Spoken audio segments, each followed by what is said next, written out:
कहानी की शुरुआत होती है राजस्थान के झालावाड़ जिले के चांदखेड़ी गांव से। उस दिन अमावस की रात थी। रात के ठीक 12 बज चुके थे। उस भयानक काली रात का वो माहौल किसी शमशान से कम नहीं लग रहा था। चारों ओर सन्नाटा ही सन्नाटा छाया हुआ था।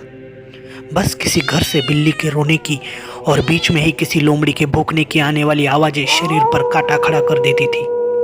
पूरा गांव मौत की नींद सो रहा था, सिवाय उन दोनों की जो खुद चलकर जा रहे थे अपनी मौत की ओर।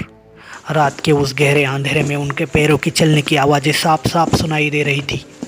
उनके हाथ में एक मुर्गा और पूजा का कुछ सामान था। उनके मुंह पर न कोई डर था और न कोई दुख। वो बस चले जा रहे थे उस कार्य को पूरा करने के लिए जिसकी उन्होंने बरसों से प्रतीक्षा की थी। आज का ये दिन उन दोनों के लिए किसी उत्सव से कम नहीं था। उनको नहीं पता था कि वो जो करने जा रहे हैं उसके अंजाम कितने खतरनाक हो सकते हैं। चलते चलते वो दोनों गांव के शमशान तक आ जाते हैं। अचानक से वहां पर रुककर फिर इधर उधर देख के वो शमशान के अंदर घुस जाते हैं। अमावस के कारण वहां पर आने वाली बहुत सारी आत्माओं की डरावनी आवाज़ें उनका कलेजा चीर रही थी, लेकिन किसी से भी न डरते हुए वो अपने लक्ष्य की ओर बढ़ रहे थे, मानो अपने लक्ष्य को पाने का आज उन्होंने ठान ही लिया था। शमशान घाटी में जल रहे मुर्दों की आग के प्रकाश में वो किसी भूत या प्रेत से कम नहीं लग रहे थे। उनके वहां पहुंचने के पहले ही एक अघोरी ने पूजा की सारी तैयारियां कर दी थी। बस इनके आने की वो राह देख रहा था। उन दोनों को वहां देखकर वो जोर से हंसने लगता है और कहता है, आखिरकार आ ही गए तुम लोग। मुझे पता था अपने मकसद को पाने के लिए तुम्हारी टांगें तुम्हें यहाँ जरूर खींच लाएंगी। अघोरी की ये बातें सुनकर उन दोनों के चेहरे पर छाई हुई हंसी उन दोनों की नास्तिकता के दर्शन करवा रही थी। अपने हाथ में लाए मुर्गे की चोंच को रस्सी से बांधकर उसको जमीन पर फेंकते हुए उनमें से एक जन बोलता है, हे अघोरी बाबा, अब मुझसे और इंतजार नहीं किया जाता। जल्द ही पूजा आरंभ कीजिए। मेरे अंदर की बदले की आग मुझे गर्म लोहे की तरह जला रही है। उसकी इस बात पर अघोरी तिरपी नज़र से उसकी ओर देखकर फिर मुर्गे की ओर देखता है और बड़े जोर से हंसकर मंत्र का उच्चारण शुरू कर देता है। और यहीं से शुरू होता है एक जानलेवा खेल, पिशाच साधना। अघोरी के मुंह से लगातार मंत्रों की बारिश हो रही थी और वो दोनों अघोरी ने बताई हर एक आहुति को देने में कोई कसर नहीं छोड़ रहे थे। मुर्गे को साफ साफ सामने अपना मरण दिख रहा था। अभी सिर्फ आखिरी आहुति बाकी थी। पूरे आसमान में बादल छा चुके थे, बिजलियां कड़क रही थी।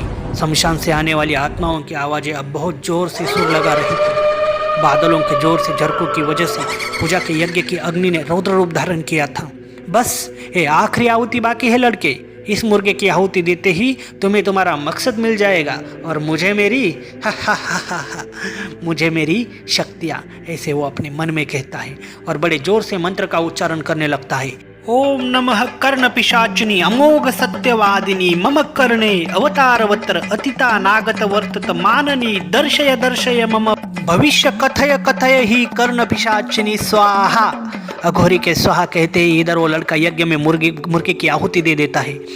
मुर्गा अपने पैर खड़खड़ाते हुए कुछ ही पल में उस यज्ञ का भाग बन जाता है। पूजा पूरी होते ही यज्ञ से बहुत ही बड़ा प्रकाश निकलता है जिससे पूरे शमशान में उजाला छा जाता है। वो तीनों भी धीरे धीरे अपने आंखों पर लगाए हाथ हटाते हैं तो उनके सामने खड़ी थी एक बहुत ही सुंदर लड़की, मानो जैसे इंद्र के दरबार से कोई अप्सरा वहां पर प्रकट हुई हो। उसके लंबे बाल और उसकी आंखों की चमक नजरअंदाज नहीं की जा सकती थी। उसके जैसी सुंदर लड़की उन दोनों ने पहले कभी नहीं देखी थी। उसे देखते ही वो दोनों उसके प्यार में पागल होते जा रहे थे। तभी अघोरी जोर जोर से हंसकर कहता है, ए लड़के, ये रहा तुम्हारा मकसद तुम्हारे आगे खड़ा है। अब जाओ, आज से ये तुम्हारी दासी है। तुम जो बोलोगे वो ये करेगी। आज से सदा के लिए इसका निवास तुम्हारे कान में होगा।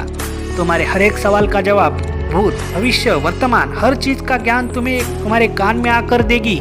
एक कर्ण पिशाचिनी, जाओ ऐश कर लो जिंदगी। अघोरी बाबा की जय, अघोरी बाबा की जय, ऐसे नारे लगाते हुए वो दोनों वहां से निकल पड़ते हैं, लेकिन अपने साथ लेकर जाते हैं उस भयानक काली रात का एक भयानक तोहफा, कर्ण पिशाचिनी। आखिर कौन थे वो दोनों लड़के? किससे लेना चाहते थे वो अपना बदला? क्यों पाना चाहते थे वो कर्ण पिशाचिनी को? कौन था वो अघोरी बाबा और क्यों इनकी मदद कर रहा था ऐसी भयानक साधना के लिए? आखिर कौन है ये कर्ण पिशाचिनी? क्या है उसका रहस्य? इन सारे सवालों के जवाब जानने के लिए हम बहुत ही जल्द आपके लिए लेकर आ रहे हैं लेखक शंकर शिंदे द्वारा लिखित डर की एक ऐसी कहानी जो आज भी हमारे समाज में एक रहस्य बनकर खड़ी है। तो बहुत ही जल्द आपके लिए हम ला रहे हैं कर्ण पिशाचिनी।